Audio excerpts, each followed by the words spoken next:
네, 말씀 같이 보겠습니다. 히브리서 9장 1절로 9절입니다. 히브리서 9장 1절부터 9절 말씀. 한 목소리로 읽습니다. 시작. 첫 언약에도 섬기는 예법과 세상에 속한 성소가 있더라.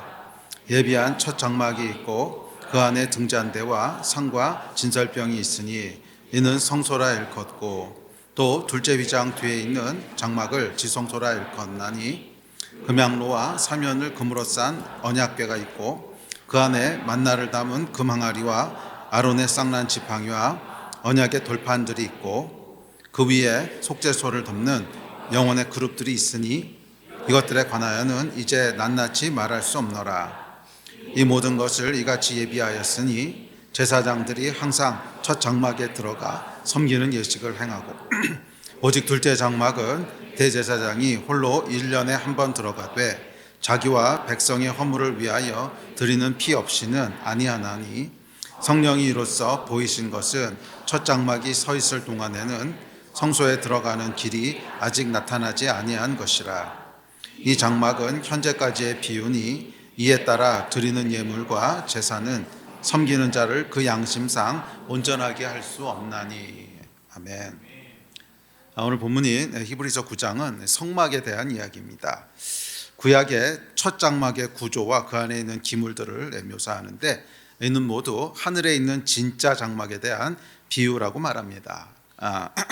그래서 여기 보면은 이 장막은 현재까지의 비유니 이렇게 얘기했죠.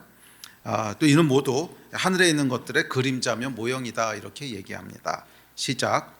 그들이 섬기는 것은 하늘에 있는 것의 모형과 그림자라. 모세가 장막을 지으려 할 때 지시하심을 얻음과 같으니 이르시되 삼가 모든 것을 산에서 내게 보이던 본을 따라 지으라 하셨느니라.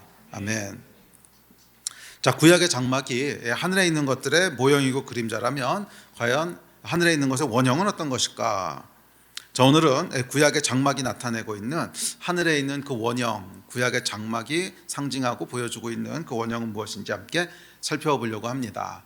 사실 구약의 장막은 지금 존재하지 않고요, 또 존재할 필요도 없지요. 그러나 그 원형이 무엇인지를 아는 것은 중요하지요. 그러니까 성경에 기록하셨지 않겠습니까?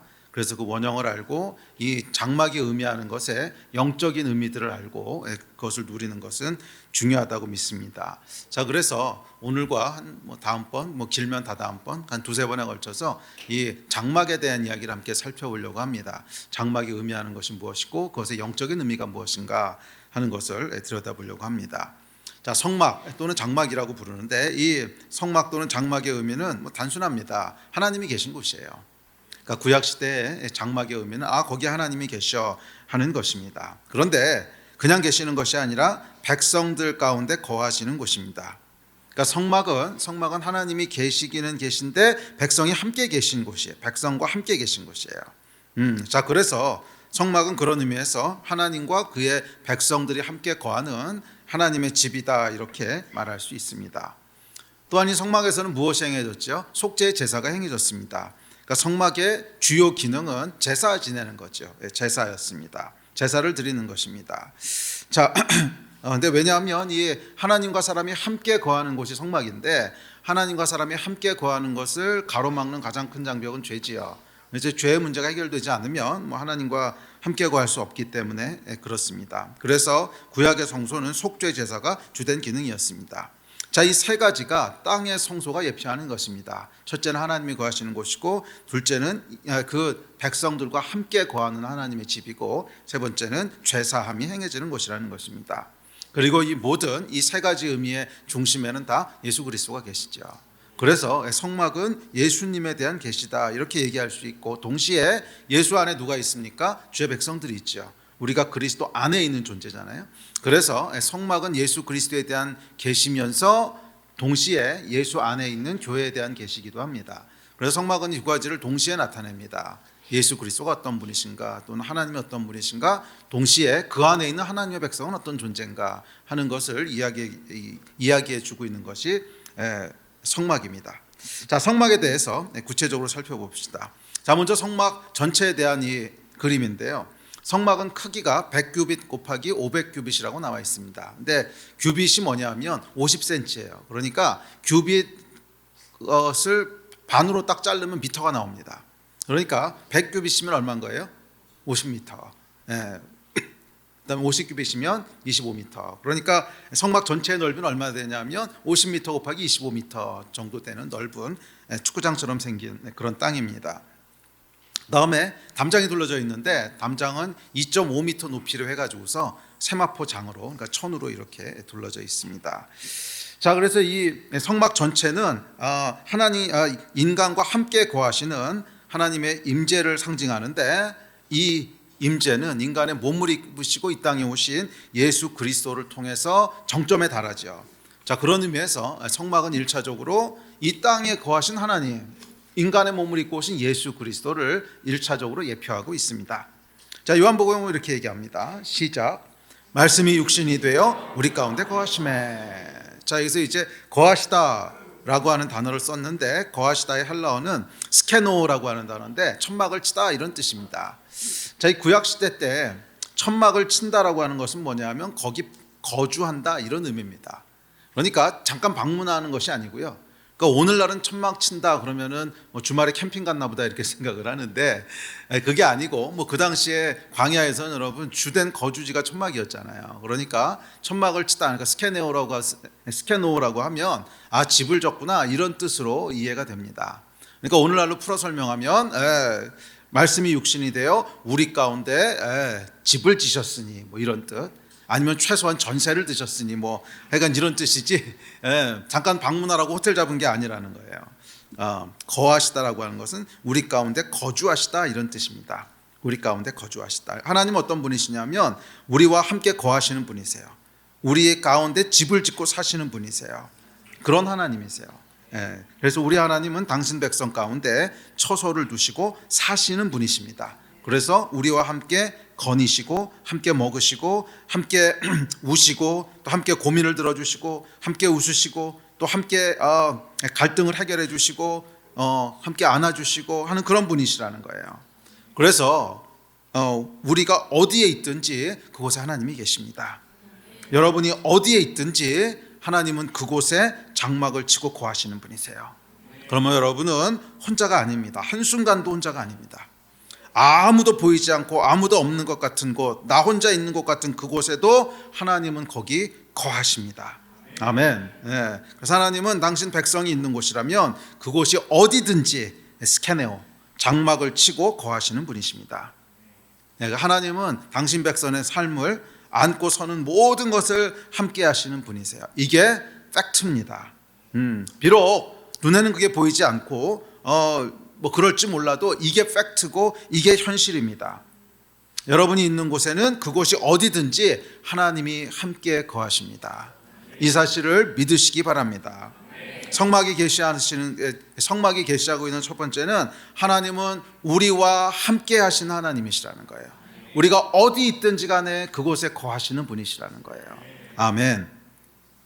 자, 두 번째로 살펴볼 것은 성막 안에 있는 뜰입니다. 자, 성막이 이렇게 축구장처럼 생겼으면 그 문으로 들어오면 뜰이 있습니다. 성막 뜰이 있는데 이 뜰 안에는 두 가지 기구가 있습니다. 하나는 번제단이고 두 번째는 물두멍입니다. 자, 성막 전체가 함께 거하시는 하나님을 예표한다면 성막의 뜰은 죄를 사하시는 하나님을 예표하고 있습니다.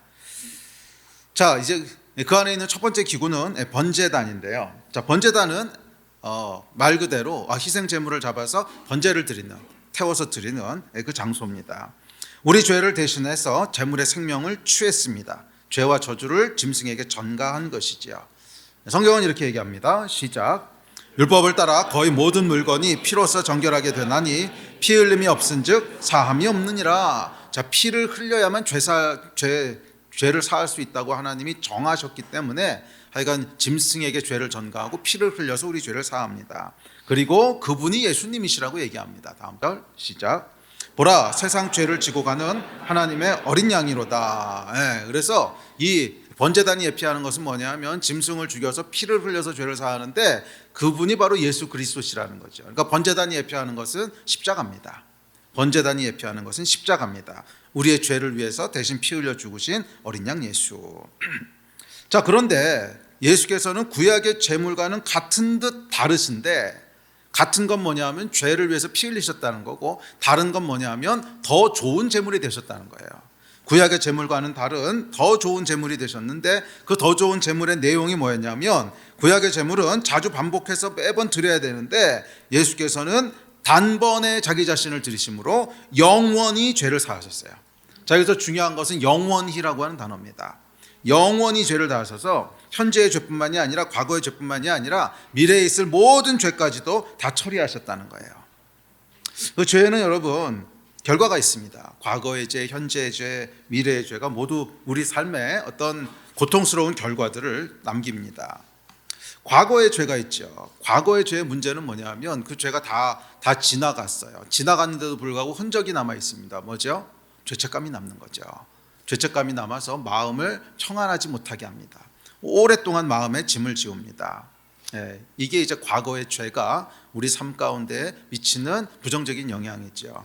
뭐 저도 그렇습니다. 오래전 일이에요. 오래전 일이라서 그거 뭐 어떻게 할 수도 없어요. 너무 오래돼서 뭐 20년, 30년 전이니까. 그게 뭐 최근에 일어난 일이면 뭐 가서 미안하다고 하고 뭐 어떻게 바로잡고 하겠지만 뭐 한 20년, 30년 지나간 걸 어떻게 하겠어요. 그런데 놀라운 건 뭐냐면 죄책감은 남아 있어요.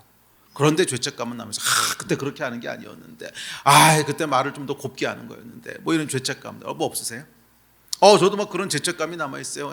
개척한 지 얼마 안 됐을 때 뭐 청년 한 명에게 제가 험하게 얘기했더니 그 다음 주부터 교회 안 나오더라고. 뭐 그때만 해도 제가 30대였으니까 막 혈기도 있고 이러니까, 야, 너 그렇게 하면 어떻게 똑바로 해, 막 그랬죠. 이렇게 세게는 얘기 안 했어요. 근데 그래도 저는 이제 나름대로 이렇게 부드럽게 한다고 했는데 뭐 좀 셌죠. 그런데 나중에 이렇게 안 나오고 나서 생각해 보니까 조금만 한 템포만 쉬어갈 걸, 한 템포만 쉬어갈 걸, 막 이런 이제 죄책감이 남는 거죠. 아니 어쨌거나 교회를 안 나오니까 어떡하겠어요. 뭐 다른 교회라도 가면 모르겠지만 얘가 하나님 떠나면 그게 얼마나 또 부담이 돼요. 목사인데. 자, 이런 거죠. 그래서 이 죄는 여러분 뭐 그렇다고 지금 뭐 한 25년 전 거를 지금 가서 바로 잡을 수도 없는 거고, 그런데도 불구하고 죄책감이 남아요. 이게 이제 과거의 죄의 문제입니다. 또한 현재의 죄는 우리 삶에 실질적인 고통을 가져옵니다. 대부분은 관계적인 고통입니다. 대부분은 관계적인 고통이에요. 근데 왜 그러냐면 죄의 본질이 관계이기 때문에 그래요. 하나님과의 관계를 깨는 것으로부터 오는 게 죄지요. 그래서 죄는 대부분 관계적인 고통을 남깁니다. 그래서 현재의 죄, 현재의 죄라고 했을 때는 뭐 죄가 현재 이렇게 진행되고 있는 현재 진행형을 꼭 얘기하는 게 아니고, 그런 죄가 있으면 안 되죠. 그럼 빨리 좀 멈추고 이제 회개해야 되죠. 그런데 아직 해결되지 않아서 고통이 계속되고 있는 그것이 이제 현재의 죄입니다. 그러니까 예를 들어서 뭔가 잘못해가지고 누군가랑 관계가 깨졌어요. 그래서 뭐 10년째 안 보고 있어. 뭐 그렇든지, 아니면 보기는 보는데 볼 때마다 껄끄럽고 막 이제 그런 관계라든지. 근데 이거는 아직 어떻게 정리가 안 된 문제죠. 뭐 오래 지나서 뭐 더 이상 어떻게 할 수 있는 게 아니라 뭐 그 사람하고 어떻게 간에 이제 풀어야 되는 그런 문제들. 그런 게 이제 현재의 죄지요. 죄가 현재 저질러 있다라고 하는 의미보다는 그 죄로 인한 직접적인 고통이 아직 해결되지 않은 뭐 그런 문제들이 있습니다. 죄는요, 여러분 항상 고통을 낳아요. 죄는 항상 고통을 낳고 그 고통은 대부분이 관계적인 고통입니다. 또한 미래의 죄가 있습니다. 미래의 죄는 뭐냐면 내가 어차피 죄를 질 수밖에 없는 존재라는 걸 알기 때문에 따라오는 불안함, 뭐 절망감 이런 게 있는 거죠. 자, 그래서 이 죄는 여러분 과거, 현재, 미래의 죄가 다 우리 삶에 부정적인 영향을 미칩니다. 고통스러운 영향을 미칩니다. 자, 그런데 더 좋은 제물이신 예수께서 행하신 일은 뭐냐면 영원히 죄를 다 처리하셨다는 거예요. 영원히 다 처리하셨다는 거예요. 그래서 과거의 죄부터 시작해서 미래의 죄까지 모든 죄들을 다 처리하셨다는 것입니다. 그래서 과거의 죄가 만들어내는 죄책감 다 처리하셨고요. 더 이상 죄책감 느낄 거 없다는 거예요. 이미 하나님께서 처리하셨다는 거예요. 물론 이게 뻔뻔스러우라는 얘기는 아닙니다. 그 과거의 죄라고 하는 건 뭐냐면 내가 어떻게 할 수 없는 문제라는 거예요. 이미 지나가 버려서. 그런데 현재의 죄라면 이건 문제가 좀 다르지요. 현재의 죄라면 뭐 그 사람한테 가서 풀고 사과하고 뭐 하는 걸 해야겠지만, 과거의 죄는 지나가 버려서 그렇게 할 수 없는 거. 그건 여러분 더 이상 죄책감에 매여 있으면 안 돼요. 이미 하나님께서 다 처리하셨기 때문에 그냥 담대하셔도 됩니다. 이게 잘 안 믿어지죠.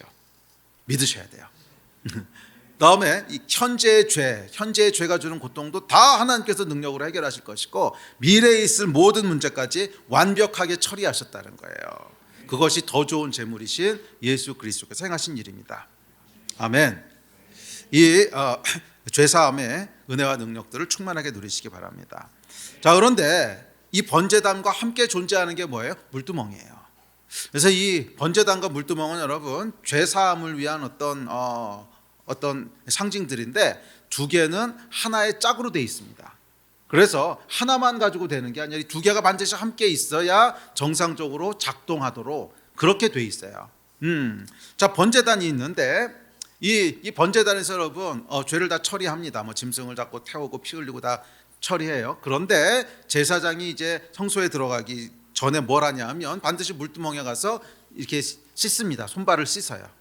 이거를 안 씻으면 어떻게 되냐 하면 죽어요. 죄로 인해서. 제사장이 성소에 들어가고 또 지성소에 들어갈 때 죽습니다. 자, 그러니까 여러분 조금 이상하지 않아요? 분명히 번제단에서 죄를 처리했는데 왜 아직도 처리가 안 된 거죠? 분명히 번제단에서 완전히 처리를 했잖아요. 그런데 손을 씻지 않으면 들어가면 죽는단 말이에요. 그러니까 죄가 해결이 안 됐다는 거죠. 아직 처리가 안 됐다는 거죠. 그러니까 무슨 얘기냐면 번제단과 물두멍은 하나의 패키지예요. 하나의 패키지라서 이 두 개가 함께 작동을 하면서 죄가 처리되는 것이지 하나만 가지고 처리되지 않는다는 걸 알 수 있습니다. 당연히 번제단에서 번제를 안 드리고 손만 씻고 들어간다고 해서 죄가 해결되지도 않습니다. 이것도 죽습니다. 그러니까 두 개가 패키지예요. 자, 이것이 어떤 패키지냐면 물두멍이 예표하고 있는 것은 명확합니다. 번제단은 뭐예요? 십자가예요. 물두멍은 뭐예요? 회개예요. 그러니까 십자가와 회개는 하나의 패키지라는 거예요. 이것은 구원의 역사는 뭐 구원의 역사뿐만 아니라 모든 하나님의 역사는 다 같은 방식으로 일어나는데, 모든 하나님의 역사에는 하나님이 행하시는 파트와 우리가 행하는 파트가 있습니다. 이 두 개가 함께 됐을 때 온전하게 작동을 해요. 그러니까 한쪽만 있는 건 없어요. 모든 하나님의 역사에는 항상 두 쪽이 다 있어요. 그래서 구원을 놓고 보면 구원은 100% 하나님이 하시는 일이에요. 그런데 동시에 그 구원을 받아들이는 것은 100% 우리가 하는 일이에요. 그래서 이 100%와 100%가 만나서 온전해지는, 그러니까 이게 참 신비인데 100도 하면 200이 돼야 되는데 200이 아니고 100도 하면 100이 되는 거예요. 그러니까 이게 이제 영적인 신비인데, 그래서 100%가 합쳐져서 온전해지는, 50이 합쳐지는 게 아니에요. 50이 합쳐지면 이상해집니다. 예수께서 십자가에서 죽으신 것이 구원의 절반에 아니죠. 절반이 아니죠. 절반이라고 하는 건 부족함이 있다는 건데, 아니요, 부족함이 없습니다. 완전한 구원이에요. 그런데 동시에 우리의 회개, 우리가 그것을 그렇구나, 나에게 십자가가 필요하구나, 그렇구나, 내가 죄인이구나, 죄인이니까 십자가가 필요한 거죠. 이것을 깨닫는 것이 함께 있어야, 그래야 온전해진다는 것입니다. 이게 하나님의 역사예요. 그래서 죄사함에는 번제단만 있는 것이 아니라 물두멍이 항상 같이 있어요. 번제단은 짐승을 통해서 우리의 죄가 사해지는 십자가라면, 물두멍은 그것을 인정하고 받아들이는 회개를 얘기합니다. 이게 100돼서 어떻게 200이 되는지를 이해하기 위해서는 이런 예를 생각하시면 쉽습니다. 유명한 예인데, 자, 어떤 이제 죄수가 종신형을 선고받고 감옥에 갇혔어요. 나올 수 없습니다. 그런데 이 사람이 갇혀있는 사이에 재판이 다시 열렸어요. 이 사람에 대한. 다시 열렸는데 무죄가 선고됐습니다. 그럼 이제 이 사람은 어떻게 해요? 나올 수 있죠. 나올 수 있는 권리를 100% 얻었습니다. 그런데 이 사람이 그거를 안 믿어. 무죄일 리가 없어. 안 믿어. 그럼 어떻게 될까요? 안 나오고 거기 있을 거 아니에요. 십자가가 이거하고 똑같다는 거예요. 십자가에서 100% 우리의 무죄가 선포됐어요. 그런데 그것을 안 받아들이면 어떻게 되겠어요? 할 수 없는 거지 뭐. 100% 선포됐지만 그것을 내가 믿고 받아들여야 감옥에서 나가도 되는구나 그러고 나오는 거지. 100% 선포됐다고 한들 내가 안 받아들이면 그럼 그냥 그 안에 계속 있는 거죠. 그러니까 십자가와 구원이라고 하는 게 이런 거예요. 번제단과 물두멍이 이런 거예요. 번제단에서 무죄가 선포됐어요. 그러나 물두멍에서 그것을 내가 믿음으로 인정하고 받아들이고 내가 죄인이구나, 십자가가 필요하구나, 십자가에서 은혜가 선포됐구나, 그것을 믿음으로 받아들여야 자유함이 임하는 거지. 이게 안 하면 할 수 없는 거죠. 네. 그래서 항상 하나님의 역사에는 우리의 의지적인 반응이 요구됩니다. 항상 요구돼요. 그러니까 하나님께서 선택할 수 있는 자유의지를 주셨지요. 그래서 선악과를 주신 거지, 그렇지 않고 하나님이 우리의 의지하고는 아무 상관없이 다 하실 거면 처음부터 뭐하러 선악과를 주셨어요? 그것 때문에 죄가 생기고 이 복잡한 인류의 문제가 생겼는데. 그러니까 이 선악과를 주셨다고 하는 것은 모든 하나님의 역사에는 인간의 자유의지에 의한 의지적인 선택이 함께 해야만 된다는 거예요. 그래야만 하나님의 역사가 진행이 됩니다. 그런데 이게 50-50이 아니고 100-100이에요. 그래서 사실 신학자들 가운데는 이게 아주 모순돼 보이는 신학들이 이제 공존을 하게 됩니다. 예를 들면 예정론과 자유의지라든지, 이건 지난 2000년 동안 해결 안 되는 문제거든요. 그러니까 장로교는 자유의지라고 그러고 장로교는 하나님의 예정이라고 그러고 감리교는 자유의지라고 그러고, 이건 끝까지 해결이 안 됩니다. 왜냐면 100-100이거든. 50-50이면 어떻게 해결이 될 텐데 100-100이야. 그러니까 이 예정론을 가지고 설명하면 100%가 다 되는 건데, 그럼 이거 없어야 되는 거예요. 근데 또 이쪽에서는 아니야, 인간의 자유의지 100인데 그럼 이거 없어야 되는 거야. 이게 애매하거든요. 그런데 그 신학이 2000년을 공존하면서 결국 인정하게 된 것이 둘 다 맞다는 거거든요. 둘 다 맞다는 건데, 그래서 이게 이제 신학적인 신비입니다. 100% 하나님의 역사인데 또 100% 자유의지가 있어. 이 두 개가 항상 같이 있어야 돼요. 죄사함뿐만이 아니라 모든 하나님의 역사는 다 똑같은 원리로 움직여요. 그래서 여러분, 이것이 한쪽으로만 치우치면은 이게 이상한 신학이 됩니다. 항상 두 개가 같이 있다고 하는 걸 기억하시고, 100% 하나님이 하시는 일이고 100% 하나님의 은혜지만 우리의 의지를 사용한 반응이 항상 요구된다는 거예요. 번제단이 있지만 항상 물두멍이 있다는 거예요. 번제단만 가지고 다 된다면 그래서 번제만 들고 들어가면 죽었다는 거예요. 해결이 안 된다는 거예요, 죄가. 번제단이 있지만 물두멍에서 씻고 들어가야지 죄가 해결이 되듯이 하나님이 그렇게 역사하십니다. 자, 어찌됐든지 간에 예수의 십자가에서 여러분 죄가 다 처리됐습니다. 이걸 믿으셔야 돼요.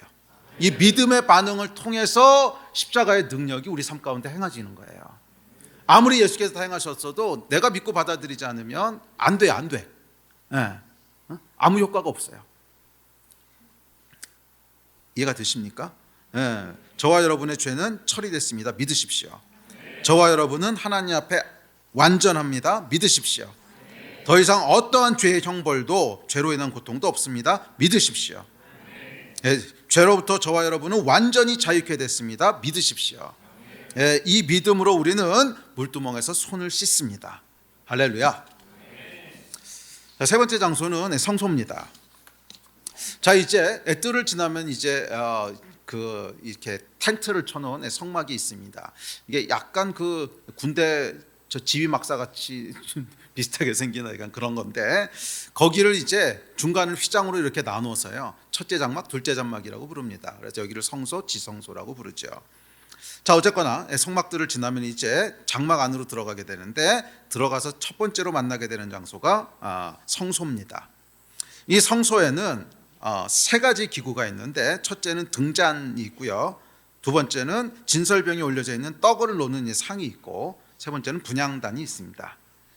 자, 앞서도 언급했듯이 뜰과 성소와 지성소로 구분된 성막은 예수 그리스도의 예표인 동시에 예수 안에 거하는 우리에 대한 예표입니다. 그 중에서 특별히 성소까지는 이 땅에 계셨던 예수 그리스도의 인성에 대한 것을 주로 예표하고 있다면, 지성소는 하늘에 계신 예수 그리스도, 그러니까 신성에 대한 것을 주로 예표하고요. 교회도 마찬가지입니다. 성소까지는 이 땅에서 분투하는 교회에 대한 예표라면, 지성소는 하늘에서 승리한 교회의 영광적인 모습을 예표하고 있습니다. 자, 여하튼 성소 안에 있는 기물들을 살펴보죠. 자, 첫 번째로 있는 것은 등잔대입니다. 성소 남쪽에 순금으로 만들어진 등대가 있는데 메노라라고 부릅니다. 그래서 아마 이건 여러분 한두 번은 보셨을 거예요. 그 성지순례 가시는 분이 100% 다 사오는 거. 메노라라고 부르는 촛대죠. 이렇게 7촛대 이렇게 해가지고 이제 이렇게 생겨서 이렇게 있는 거 있잖아요. 하여간 그거입니다. 그 촛대가 이제 성소 안에 있는데 메노라라고 부릅니다. 자, 이 촛대를 이스라엘은 이스라엘에 대한 상징이라고 이제 여기고 있고요. 성경에서는 이 촛대를 빛 대신 예수 그리스도라고 또한 묘사하고 있습니다. 요한복음에 보면 이렇게 얘기합니다. 시작. 예수께서 또 말씀하여 이르시되 나는 세상의 빛이니 나를 따르는 자는 어둠에 다니지 아니하고 생명의 빛을 얻으리라. 아멘. 그러니까 예수께서는 빛이시라고 하는 것을 예표하고 있는 것이 등대입니다. 메노라입니다. 예수는 세상을 밝히는 빛이십니다.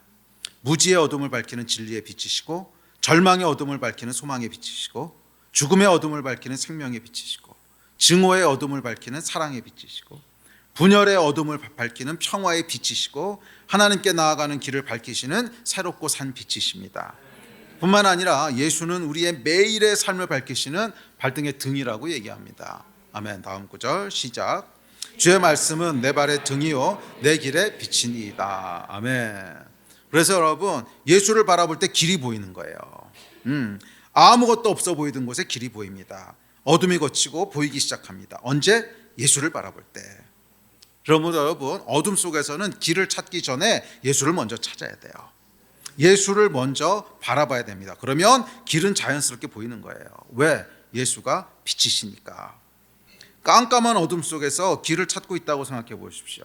아무것도 보이지 않는 칠흑 같은 어둠 속에서 길을 찾아 어리석은 일이죠. 그 전에 여러분, 길을 찾기 위해서 뭘 해야 되냐면 등을 찾아서 먼저 켜야 되는 거예요. 그래야 길이 보이는 거지. 뭐 금음날이야. 그래서 구름이 잔뜩 낀 금음날이어서 정말 별빛 하나 없어요. 그러면 여러분, 무슨 수로 길을 찾겠어요? 어둠 속에서는 여러분 무슨 수로 길을 찾겠어요? 그때는 길을 먼저 찾는 것이 아니라 등을 먼저 찾아야죠. 등을 찾아서 불을 켜면 그러면 길은 그냥 보이기 시작하는 거예요. 이게 영적인 비밀입니다. 많은 경우 여러분, 어둠 속으로, 영적인 위기 속으로 들어가게 되면 사람들은 당황해서 길을 먼저 찾습니다. 방법을 찾고, 그다음에 꾀를 내고, 내 힘을 의지하고 뭐 그래요. 아니 여러분, 순서가 바뀌었어요. 그렇게 해서는 안 되고, 어둠이 내 주위를 덮기 시작하면 길을 찾는 것이 아니라 뭘 찾아야 돼요? 예수를 찾아야 돼요. 등을 먼저 찾아야 돼요. 빛을 먼저 찾아야 돼요. 그래서 예수께 집중하고 예수께 눈을 딱 돌리는 순간 길이 보이기 시작하는 거예요. 그게 영적인 원리입니다. 기억하십시오, 여러분. 길을 먼저 찾는 것이 아니라 뭐를 먼저 찾아야 된다고요? 예수를 먼저 찾아야 돼요. 왜? 빛이시니까. 예수께 눈을 돌리십시오. 그럴 때 모든 것이 명확하게 보이기 시작합니다. 그럴 때 길이 보이기 시작합니다. 여러분, 어둠 속에 있으면요, 모든 것이 불안하고 헷갈립니다. 일로 가는 게 맞나? 아니야, 절로 가는 게 맞는 것 같은데, 아니야, 아깝게 맞은 것 같아. 왜? 어둠이니까. 우리 삶도 여러분 그렇지 않습니까? 뭔가 위기 가운데 뭔가를 결정해야 돼요. 그러면 불안해요. 이걸 선택하는 게 맞나? 아니야, 글로 가는 거 아닌 것 같아. 아닌 것 같아. 또 이걸 선택하려고 그러면 아니야, 아깝게 맞는 것 같아. 그래 돌아가려고 그러면 둘 다 틀린 것 같아. 뭐 이런 경험들 여러분 하시잖아요. 이게 이제 어둠 속에 있을 때 일어나는 일인데, 사실 여러분, 예수께 딱 눈을 맞추는 순간이요, 많은 것이 명확해지는 거 아십니까? 많은 것이 명확해져요. 예를 들면 이건 아니네. 이건 아니네. 명확해집니다. 아니야, 이건 버려. 그럼 이제 남은 게 얼마 없어. 그럼 또 예수께 눈을 맞추면 또 이것도 아니네. 명확해져요. 많은 것들이 여러분 딱 순서가 잡힙니다. 딱 우선순위가 생기고요, 딱 순서가 잡혀요. 긴 거 아닌 거, 먼저 해야 될 거, 나중에 해야 될 거, 딱 순서가 잡히는데, 이 예수께 눈을 맞추지 않으면 모든 것이 뒤죽박죽이 돼 있습니다. 이거 먼저 해야 되는지 저거 먼저 해야 되는지, 이 길로 가야 되는지 저 길로 가야 되는지 헷갈려요. 왠 줄 아세요? 빛이 없으니까. 빛이 없으니까 그런 겁니다. 깜깜하니까 어디로 가야 길이 있는지 안 보이는 거예요. 기억하십시오, 여러분. 예수는 어둠을 밝히는 빛이십니다. 모든 종류의 어둠, 무지, 거짓, 낙심, 불안, 절망, 혼돈, 증오, 전쟁에 이르기까지 모든 종류의 어둠을 밝히는 빛이 예수세요. 그래서 길을 찾기 전에 뭐예요? 등을 찾으셔야 돼요. 아멘. 이 빛 아래로 모이십시오. 교회 역시 세상의 빛입니다. 그런 의미에서 이 메노라를 이스라엘, 그러니까 구약의 하나님의 백성이죠, 하나님의 백성의 상징으로 삼은 것은 뭐 그렇게 틀린 말은 아닙니다. 우리도 역시 세상의 빛이기 때문에 그래요. 왜냐하면 예수님께서 너희는 세상의 빛이라 그러셨거든요. 자, 세상의 빛은 빛인데 이 빛은 반사하는 빛입니다. 발광체가 아니라 반사체예요. 예수의 빛을 반사하는 게 우리입니다. 자, 그래서 반사체에서 중요한 것은 뭐냐면 깨끗해야 돼요. 예? 뭔가 빛을 반사하는 거울이 됐든 뭐가 됐든지 간에 뭐가 덕지덕지 묻어 있으면 어떻게 되겠어요? 반사율이 현격히 떨어지겠죠.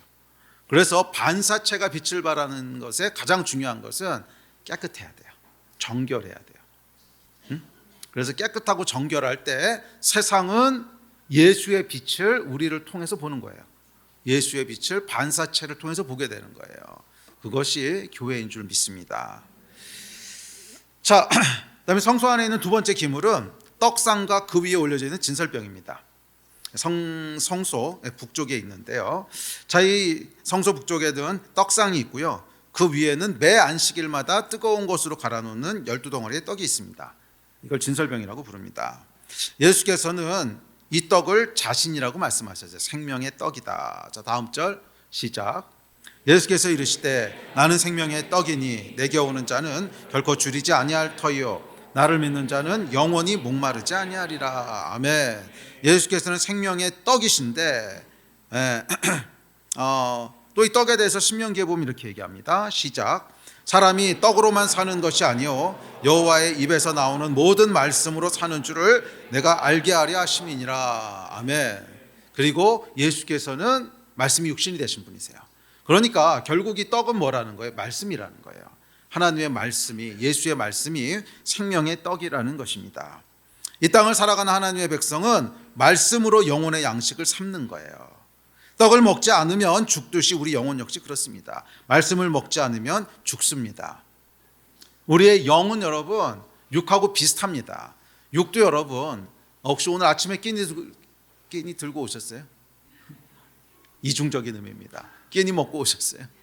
육신의 끼니를 먹지 않으면 허기지죠. 그래서 이게 2끼, 3끼, 하루, 이틀, 3일 계속 안 먹으면 여러분 우리 몸이 힘을 쓸 수가 없습니다. 축 처져서 아무것도 못하듯이 영도 똑같다는 거예요. 영은 보이지 않아서 우리가 자꾸 무시하는데 우리의 영에 하나님의 말씀이 계속 공급되지 않으면 영은 침체되게 돼 있어요. 근데 이게 문제가 뭐냐면 육신의 힘이 빠지는 건 우리가 잘 느껴요. 그런데 영의 힘이 빠지는 건 잘 못 느껴요. 육신이 강해지면 강해질수록 영에 대해서 둔감해지기 때문에 그래요. 그래서 우리가 육신만 배부르게 먹잖아요. 그러면 영이 굶었다고 하는 걸 못 느낍니다. 그래서 가끔 금식을 하는 거예요. 육신아 너도 한번 굶어봐라. 그래서 육신이 굶으면 영의 그 상태가 예민하게 느껴집니다. 이건 사실이에요.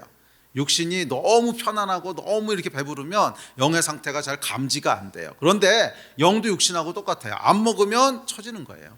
안 먹으면 약해지는 거예요. 그래서 여러분 영이 계속 약해지면 뭘로 살겠어요? 육으로 살겠죠. 영이 강해져야 영으로 살지 않겠습니까?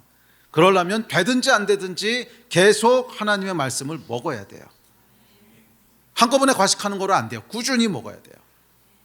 그렇죠 여러분. 음식을 한 열흘 굶고 한 끼 그냥 막 뷔페 가가지고 왕창 먹으면 어떻게 돼요? 건강해지는 게 아니고 탈나죠.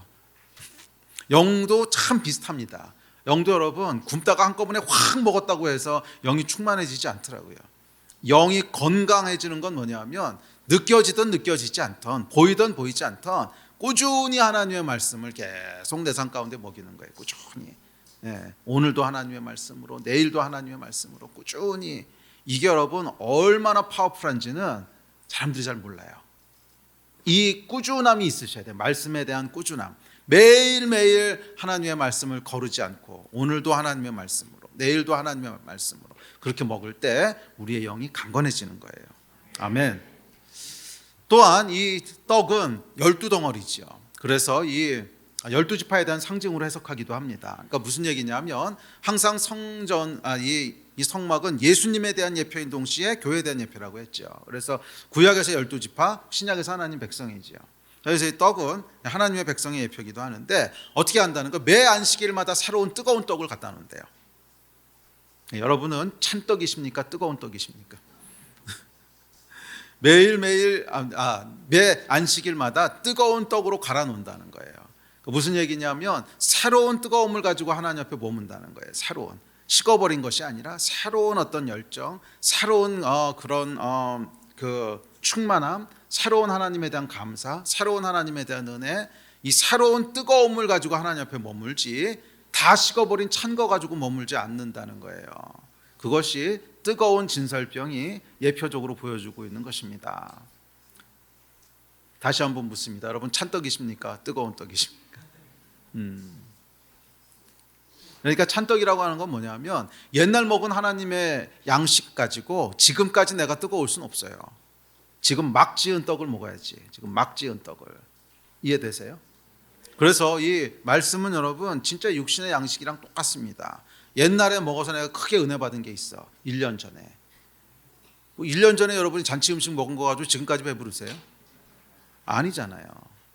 1년 전에 내가 하나님의 말씀으로 큰 은혜를 받아서 그건 1년 전 얘기고 그거 이미 다 식어가지고서 아무짝에도 매 안식일마다 새롭게 바꿨다는 거죠. 이 얘기는 뭐냐면 적어도 일주일 안에는 먹었어야 된다는 뜻 아니겠어요? 적어도 일주일 안에는 먹었어야지 그것이 뜨거운 떡이지. 그렇지 않고 뭐 1년 전에 뭐 한 달 전에 그런 건 다 식어버린 찬떡이라는 거예요. 다시 한번 묻습니다. 여러분, 찬떡이십니까? 뜨거운 떡이십니까?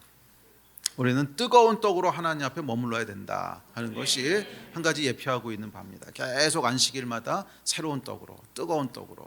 우리는 사실은 매주일도 너무 길어요. 매일매일 새로운 떡으로, 뜨거운 떡으로, 갓 지은 떡으로 그렇게 하나님 앞에 서 있어야 된다고 하는 것이 예표하는 것입니다. 자, 마지막으로 분향단이 있습니다. 성소 안쪽 지성소 바로 앞에 휘장에 이제 분향단이 있는데, 자, 여기서는 아침과 저녁으로 향을 피워서 향불을 꺼지지 않게 했습니다. 자, 이는 성도들의 기도라고 얘기합니다. 예수 안에서 드리는 성도들의 기도. 자, 예수께서는 하나님 보좌 우편에서 우리를 위해 중보하시죠. 그리고 이런 예수의 중보자라는 더 좋은 직분으로 인해서 성도는 예수의 이름을 힘입어서 하나님께 기도할 수 있게 됩니다. 자, 그래요, 여러분. 성도는 예수 안에서 기도합니다. 또한 이 분향단은 이 땅에서 습관을 쫓아 기도하시고 땀방울이 핏방울이 되도록 기도하신 인간 예수에 대한 예표기도 합니다. 그러니까 예수님께서는 기도하는 존재셨어요. 예수님은 하나님의 말씀을 먹고 사셨고요, 기도하시면서 사셨습니다.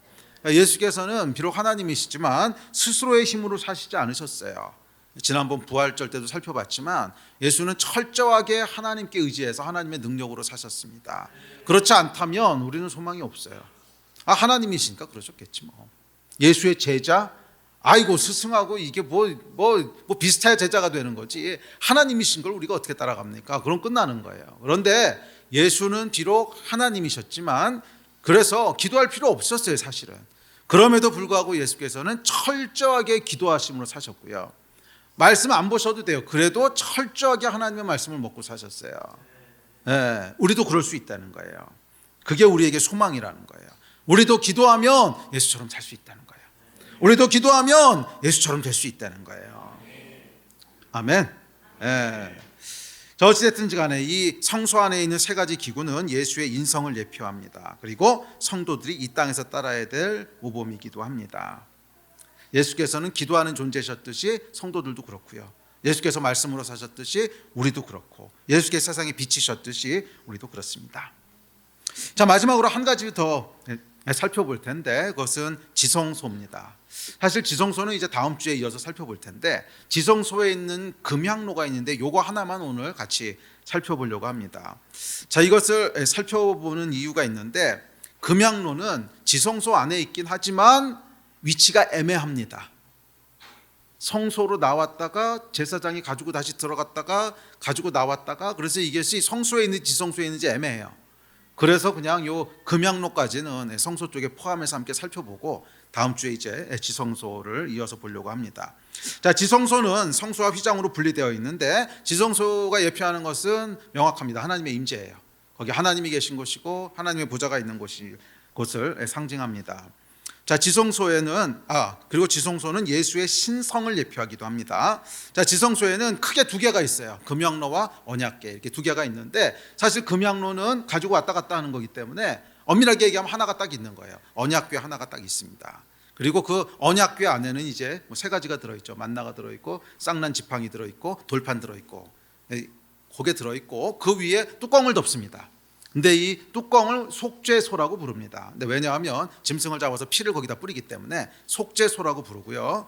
그곳을 짐승 잡아서 뿌리기 때문에 속죄소라고 부르기도 하고, 은혜를 베푸시는 장소다라고 해서 시은좌라고 부르기도 합니다. 이건 같은 거예요. 그래서 속죄소라고 부르기도 하고, 은혜를 베푸시는 곳, 그래서 시은좌라고 부르기도 하고 그런 곳이고요. 그 위에 이제 그 천사 그룹들이 이렇게 마주보고 있으면서 이렇게 그 궤를 감싸고 있는 그 모양이 있죠. 그게 이제 언약궤입니다. 그래서 여러분 아마 뭐 그림이나 영화에서는 많이 보셨을 거예요. 언약궤 그러면 이런 커다란 그 상자가 하나 있고 그 위에 이렇게 천사들 새겨져 있고 그것이 언약궤인데 한 덩어리입니다.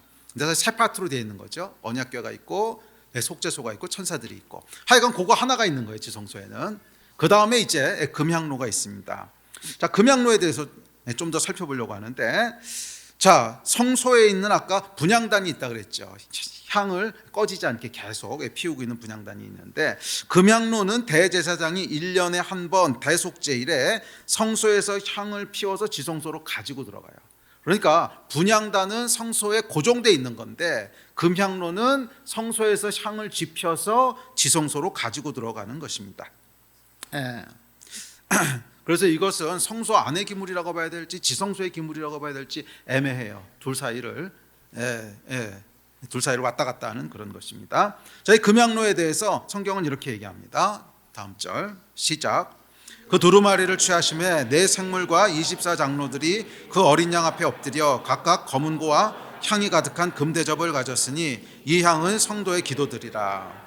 또 다른 천사가 와서 제단 곁에 서서 금향로를 가지고 많은 향을 받았으니 이는 모든 성도의 기도와 합하여 보좌 앞 금제단에 드리고자 함이라. 향연이 성도의 기도와 함께 천사의 손으로부터 하나님 앞으로 올라가는지라. 아멘. 금향로가 뭐를 말하는지는 명백하죠. 성도의 기도라는 거예요. 자, 그리고 이 기도는 이 땅에서 드려지지만 동시에 하늘 보좌에 다다르는 신기한 것입니다. 마치 금향로의 향이 어디서 지펴져요? 성소에서 지펴져요. 그런데 그 향을 어디로 가지고 들어가요? 지성소로 가지고 들어가요. 누가 가지고 들어가요? 대제사장이. 정확하게 기도를 예표하죠. 이 땅에서 우리가 하는 기도인데 예수 그리스도에 의해서 하늘에 가지고 들어가진다는 거예요. 하나님 앞에까지 올라간다는 거예요. 그것이 기도입니다. 그러니까 기도에 대해서 가르치고 있는 것이 명백하지요. 이 땅에서 우리가 하는 거예요, 기도는. 그런데 예수 그리스도라고 하는 중재자가 있기 때문에 그분이 우리의 기도를 가지고 지성소로 들어가서 하나님 앞에 상달한다는 거예요. 그것이 기도라는 거예요. 그래요, 여러분. 기도는요, 잘 들으십시오. 기도는 이 땅에 존재하는 유일한 영적인 실체입니다. 유일한 영적인 실체예요. 다른 것들, 번제단, 물두멍, 분향단 모두 이 땅에 속한 하늘의 것의 그림자라 그랬어요.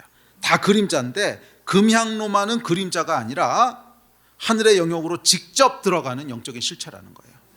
그러니까 이 땅에서 우리가 많은 신앙의 행위들을 합니다. 많은 신앙생활을 하는데 이거는 다 하늘에 있는 것의 그림자라는 거예요.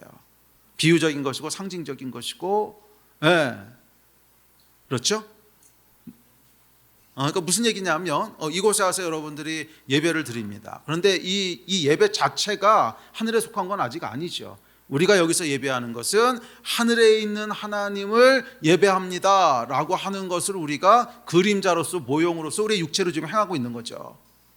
그런 의미에서 그 그림자고 모형이라는 거예요. 그런데 기도는 아니라는 거예요. 기도는 그것이 상징적인 의미를 갖는 게 아니고요. 기도는 그림자가 아니고 그 기도는 직접 지성소로 들어가는 거라는 거예요. 그런 의미에서 유일한 영적인 실체는 사실은 기도라는 거예요. 뭐 예배도 있고 믿음도 있고 뭐도 있고 많은 신앙의 행위들이 있지만 그것은 어떻게 보면 간접적이에요. 그림자고 모형이라 그랬으니까 의미가 없다는 건 아닙니다. 그림자고 모형이라는 거예요. 땅에 속한 거라는 거예요. 그런데 기도는 땅에 속한 게 아니라는 거예요. 땅에서 드려지기는 하는데 그것이 어떤 모형으로서 드려지는 것이 아니라 예표적인 의미로 드려지는 것이 아니라 땅에서 행해지는데 그것이 그대로 하늘로 올라가는 거라는 거예요. 그런 의미에서 이 땅에서 행하는 수많은 믿음의 신앙생활 중에 유일하게 영적인 실체인 것은 기도예요. 아멘이십니까? 이게 유일한 영적인 실체라는 거예요. 하늘에 속한 것의 그림자가 아니라 실체를 직접 보고 만질 수 있는 것은 성도의 기도뿐입니다. 그러므로 여러분 우리가 기도할 때 그 기도가 어떻게 됩니까? 예수 그리스도를 통해 하나님께 전달됩니다. 우리가 했던 그 기도의 소리가 하늘로 그냥 올라간다는 거예요. 그래서 기도는 그저 이 땅에서 우리 입술을 통해서 내뱉는 소리 같지만 그렇지 않다는 거예요. 그 소리가 하늘로 그대로 올라가서 하나님의 보좌 앞에서도 그 소리가 재생된다는 거예요. 이게 기도입니다. 그림자가 아니라 실체라는 거예요. 우리가 한 소리가, 우리가 내뱉은 말들이 상징적이고 무슨 의미고 무슨 의미가 되는 것이 아니라 그 말이 그대로 하나님께로 상달돼서 하나님의 보좌 앞에서 울린다는 거예요. 이게 기도의 실체입니다. 영적인 실체예요. 그리고 기도만이 다른 모든 그림자와 모형들을 실체가 되게 해요. 이게 영적인 실체이기 때문에 그래요. 예를 들어서 우리가 말씀을 먹습니다. 하나님의 말씀을 먹는데 이것을 그냥 먹으면 그냥 그림자일 뿐이에요. 그런데 기도라고 하는 실체가 같이 역사할 때 이 말씀이 진짜로 살아나는 거예요. 예배 드리는 것도 마찬가지고 모든 신앙의 행위들은 이 유일한 영적인 실체인 기도와 맞물렸을 때 거기서 생명력을 가지고 진짜가 돼요. 실체가 돼요. 그러니까 기도는 뭐냐면 유일한 영적인 실체면서 이 땅에 있는 많은 모형들과 그림자가 연결되었을 때 그것이 원형이 실체가 되는 그런 신비고 비밀입니다. 그래서 여러분, 기도가 없잖아요. 그러면 절대로 살아있는 신앙생활을 하지 못해요. 이거는 여러분 제가 한 번도 본 적이 없어요. 기도를 안 하는데 살아있는 신앙생활을 하는 사람은 본 적이 없어요. 기도를 안 하면 종교 행위 이상은 안 됩니다. 종교는 뭐냐면 그림자 생활하고 있는 거예요. 그것의 영적인 의미와 영적인 파워는 하나도 누리지 못하고 그냥 겉으로 드러나는 그림자와 모형만 열심히 반복하는 이걸 종교라고 하는데, 기도가 없는데 종교 생활 벗어난 사람은 본 적이 없어요. 아마 여러분도 보신 적 없을 거예요. 기도를 안 하는데 종교를 벗어난 사람은 본 적이 없어요. 그러니까 이 신앙생활이 진짜로 영적인 힘을 갖게 되고 이것이 모형과 그림자가 아니라 진짜 살아있는 영적인 거야 라고 하는 생명력을 주는 것은 하늘에 유일하게 연결되어 있는 유일한 실체, 기도하고 커넥트가 돼야 되는 거예요. 아멘이십니까? 네. 이것이 기도의 실체입니다. 기억하십시오 여러분, 기도는요 하나님께 직접 상달되는 영적인 실체입니다. 그렇기에 기도를 가볍게 여기지 마십시오. 하늘을 실제로 경험하고 실제로 만질 수 있는 것은 기도밖에는 없어요. 아멘. 우리 예배팀 앞으로 나오십시오.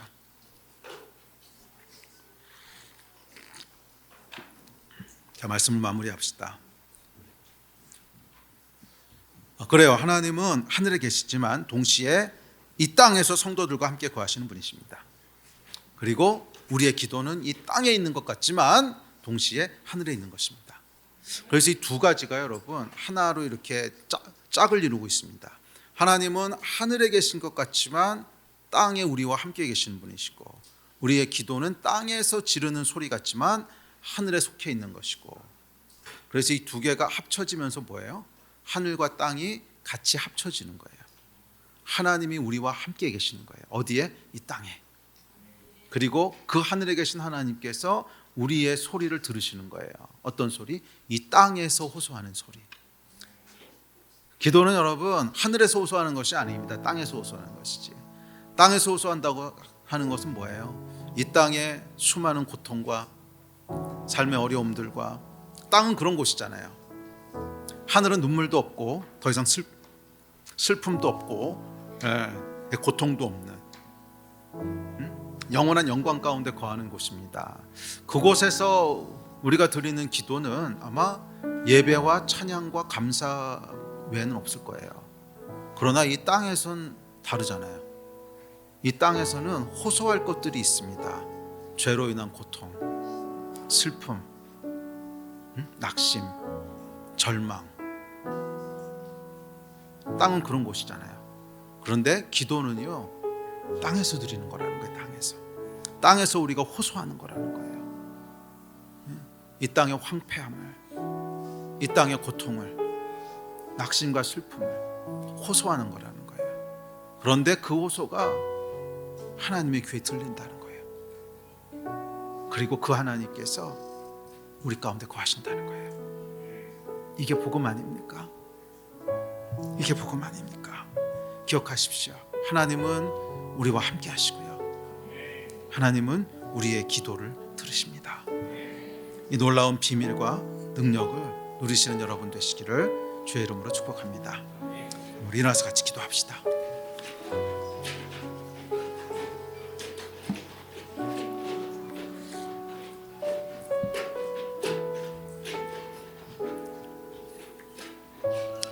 일어나서 기도합시다 하는데 좀 느낌이 새롭지 않으세요? 지금 우리가 하는 기도를 하나님 들으신다는 거예요. 우리의 호소를 하나님 들으신다는 거예요. 땅에서의 호소를 하나님 들으신다는 거예요. 호소할 것들 여러분 있으시죠? 있으실 겁니다. 우리 육신이 땅에 살고 있는데 아무런 호소가 없다 그러면 거짓말이죠. 이 땅에는 죄로 인한 흔적들이 있어요. 고통이 있고 낙심이 있고 슬픔이 있고 어려움이 있고, 지금 이 시간에 여러분 좀 기도하면서 하나님 앞에 나가십시다. 좀 새로운 믿음을 가지고 기도해 봅시다. 지금 내가 얘기하는 것을 하나님이 듣고 계십니다. 그리고 그 하나님이 나와 함께 하십니다. 이 새로운 믿음을 가지고 한번 기도하지 않으시겠어요? 아멘.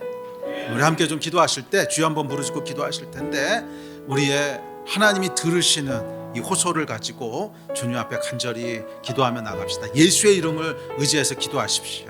예수께서 우리의 기도를 들고 지성소로 들어가실 거예요. 아멘. 다 같이 주여 한번 부르짖고 합심해서 기도하시겠습니다. 주여.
너의 모든 것 창조하신